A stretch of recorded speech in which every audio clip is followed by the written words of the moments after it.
কৃষি হাসপাতালের পক্ষ থেকে স্বাগতম। আমি কৃষিবিদ তুহিন। আজকে আছি বাংলাদেশের বহুল আলোচিত যে চিকেন নেক, বাংলাদেশ ইন্ডিয়া বর্ডারের পাশে, সেই চিকেন নেকের বিরাজত নামক অঞ্চলে। আজকে আমি পঞ্চগড়ের সুগার মিলের আওতাধীন যে ইক্ষু উৎপাদন যে ফার্মিং আছে, সেই ফার্মিং নিয়ে আজকে আলোচনা করব।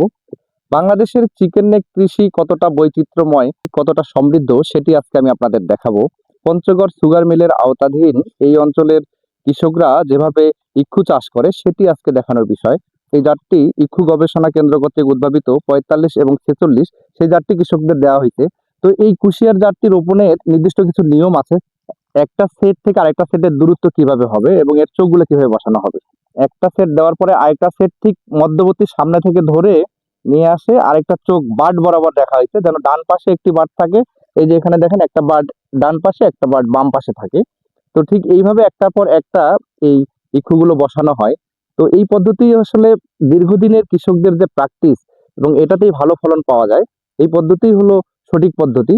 তো আমি আজকে এই বিষয়টি দেখানোর জন্য চেষ্টা করলাম।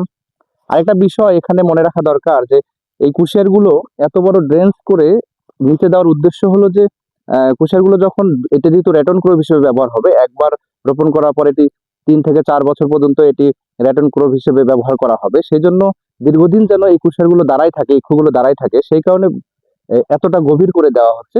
তাহলে শিকড়গুলো সুন্দরভাবে দাঁড়ায় থাকতে পারবে। তো আজকে চিকেন নেক কৃষি এ পর্যন্তই। আপনারা সবাই ভালো থাকবেন, সুস্থ থাকবেন, কৃষি হাসপাতালের সাথেই থাকবেন। আল্লাহ হাফেজ।